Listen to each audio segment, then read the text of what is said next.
डराइला China virus पवन बेगरे माड़ी आसुची एही नुआ भूताणु आसु आसु नेलाणी 170 जीवन आतंकरे विश्ववासी पुणी फेरिबो लॉकडाउन स्थिति।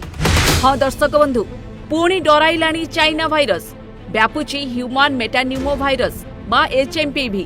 वर्तमान सुधा चीन रे 170 जनक जीवन नहीं सारिलाणी एही अज्ञात भाइरस। हाँ आज्ञा 5 वर्ष परे पुणी थरे कोविड-19 महामारी भली चीन रे आउ एक नुआ भूताणु आतंक खेलाइछि। कोरोना भाइरस भली एहार लक्षण थिबा जणा पड़िछि। कोरोना भली थंडा काश छिंक एहार मुख्य लक्षण। एही नुआ भूताणुर नाम ह्यूमन मेटान्यूमो भाइरस बा HMPV। नुआ भाइरस द्वारा संक्रमितों संख्या द्रुत बेगरे बढ़िबार लागिछि। एही भूताणुर प्रभाव छोट पिलांक ठारे अधिक देखिबाकु मिलिछि। केवल HMPV नुहे अन्य किछि भाइरस द्वारा लोक संक्रमित हेउछन्ति।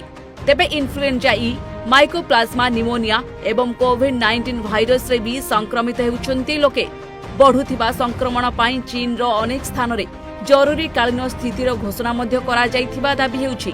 चीन एबे आउ एक महामारी भली संक्रमण स्थिति को सामना करुथिबा नै अनेक सोशल मीडिया पोस्ट और रिपोर्ट रे प्रकाश पाइबा परे विश्वव्यापी एबे हईचई सृष्टि होइछि। तेबे रहस्यमय भूताणु सह संघर्ष नै चीन निजर प्रस्तुति और मुकाबला संक्रांतीय तथ्य सार्वजनीन करुनाही। ह्यूमन मेटान्यूमो भाइरस बा HMPV पाई चीन रे एभली स्थिति उपजिछि बोली कुहा जाउथिबा बेले एथिपाई कोनोसे निर्दिष्ट चिकित्सा किंबा टीका उपलब्ध नथिबारु भूताणु विषय रे सचेतनता सतर्कता और प्रतिरोध जरूरी बोली कुहा जाउछि।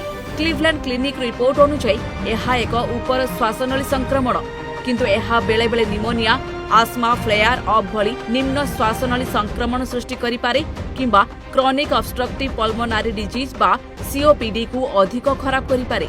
तेबे चीन रो एही भूताणु आसु आसु नेलाणी 170 जनक जीवन। वर्तमान एही भाइरस पुणी थरे कोरोना महामारी रो स्थिति को दोहराई दैछि। विश्ववासी मन रे संकट घारिलाणी। विश्ववासी एबे पुणी थरे चिंतारे पड़ी जाइछन्ति। पुणी फेरिबो कि सही भली लॉकडाउन शटडाउन रो स्थिति जहाकु ने एबे आतंकित विश्ववासी। Bureau report Odisha Bhaskar.